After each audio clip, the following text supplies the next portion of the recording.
More and more foreigners are moving to Japan. But here's the surprising part. Many also end up leaving disappointed. So why does a life that starts with so much excitement often turn into frustration? Let me start with one thing. The image of life in Japan that many people carry in their head usually comes from social media, anime, or movies. In other words, it's carefully edited highlight reel, not the everyday reality, unfortunately. Yes, Japan is safe compared to other countries. That is true. But that doesn't mean crime never happens. And yes, Japanese people are often described as kind and polite. But if you expect that all the time, you might feel a bit disappointed later. Well, this happens everywhere. When I was a kid, I love football, American soccer. So I imagine that in the UK, almost everyone must be crazy about football. But obviously, it's not a reality. It turned out that was just an image I had built up in my head. When the reality doesn't match the ideal Japan that the media creates, some people feel frustrated. Some even end up disliking Japan. But the problem isn't reality. It's our expectations.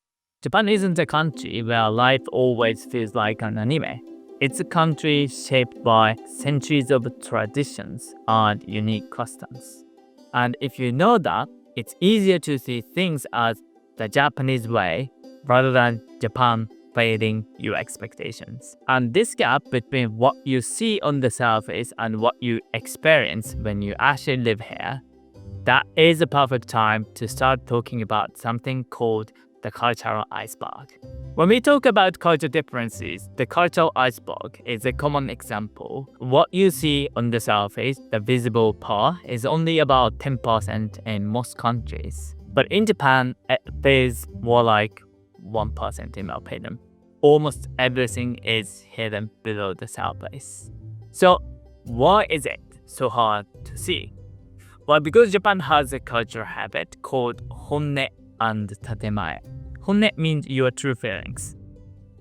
Tatemae means the word and behavior you put on in public to match the situation or surroundings. So here's an example. When I meet someone in Japan and say goodbye after dinner or drinking, I often say, let's grab drinks again. They usually do the same thing back to me, but in reality, less than 10% of the time do we actually make another plan. It's kind of bullshit. It's not a real promise.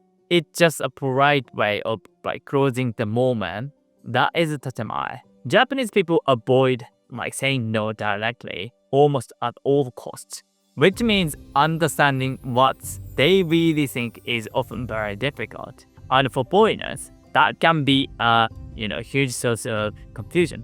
So to truly understand Japan, you have to dive into the 99% that lies beneath the surface. Imagine the iceberg floating in the ocean, but with a thick ice sealing off the surface. So to dive underneath and see what is really there, you first have to break through the ice. And that ice is Japanese language. The unspoken rules of daily life, the way relationships slowly develop, even how people show care, these all sit beneath the surface. While without Japanese, you can only observe from outside, by circling the iceberg but never really entering it. So if think about it, if someone wanted to truly understand your country and your culture, wouldn't you expect them to know at least some of your language? So if I barely spoke English, but I claimed let's say I totally understood American or British culture, you probably laugh. Language itself is culture.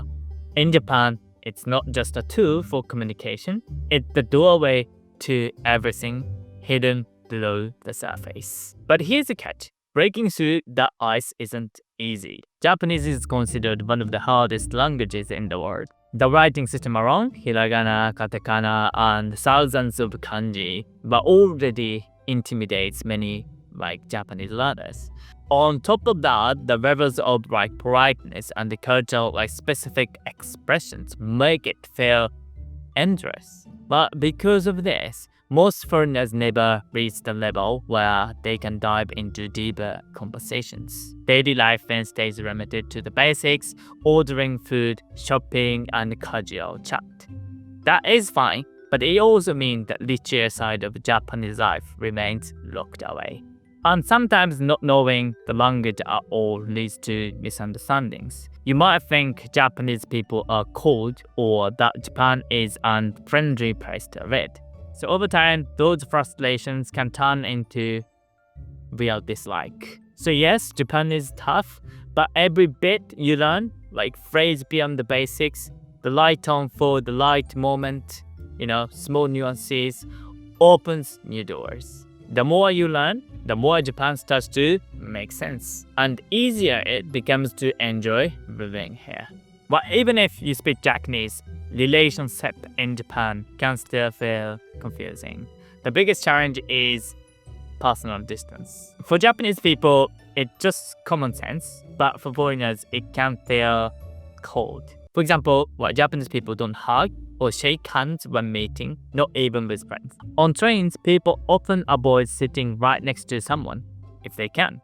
During conversations, people look away from time to time instead of making constant eye contact. In your country, these things might seem rude, but in Japan, they are considered respectful, giving others space instead of disturbing. That is where misunderstandings happen.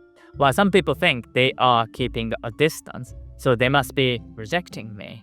But in Japan, again, distance often means the opposite. I'm respecting you. And the relationships take time. You're not friends after meeting once. You need repeated encounters while slowly building trust. While jumping into private topics right away is kind of rare here in Japan. So yes, it may feel like a war, but actually it's the Japanese way of showing care. By not rushing, by matching the other person's pace. Because of all this, one of the most common feelings foreigners share about living in Japan is loneliness, unfortunately. Japan is a very homogeneous society, where most people look Japanese, act Japanese, and share the same, similar culture background. So if you look different, you naturally stand out. Not necessarily in a bad way, but you are always seen as a foreigner. Again, it's not a bad way, but some may feel uneasy. On the train, you might feel eyes on you, even when you are doing nothing. In the big cities like Tokyo, this is slowly changing because there are so many foreigners and tourists now. But in smaller towns in Japan, you might be the only foreigner around. But please don't misunderstand, it's not that Japanese people are being cold on purpose. Often it's just curiosity or not knowing how to interact. But the effect adds up. And over time, some foreigners feel deeply isolated. Combine that with the language barrier and the cautious way relationships are built, and you get a strong sense of, I don't belong here. However, there are foreigners living among the local in rural Japan. So there is nothing wrong with appearance or whatever. If you are willing to learn and understand the culture and the language, any place can be a wonderful place. But of course, if it doesn't suit you, you can just move to another place without rejecting it.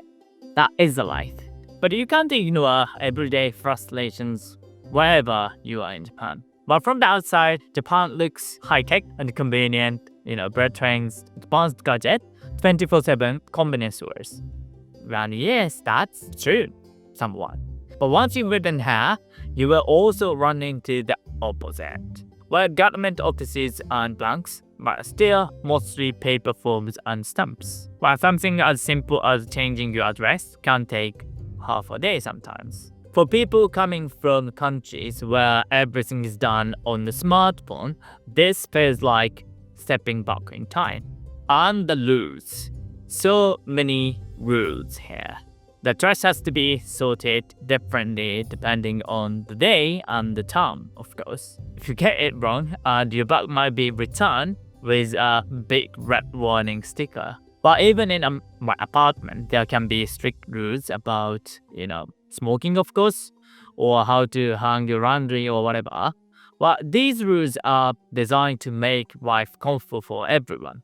But for newcomers, they often feel like it is unnecessary pressure. As a tourist, never notice these things. But as a resident, you quickly realize Japan is not just convenient and futuristic, but all the systems and endless rules. This is a reality, and this is Japan, you know.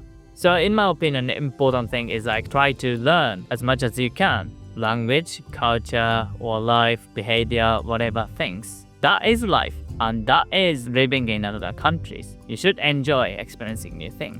I'd love to hear from what the biggest culture shock you've ever experienced in Japan or in any other country. So drop it in the comment box below and let's share our stories. So yeah, these are some of the reasons why people end up hating life in Japan. But here's the thing, there are also just as many reasons why people love it here. So in the next video, let's talk about the side of the story. Please watch from here. Right? So thanks so much for watching and see you soon. Bye.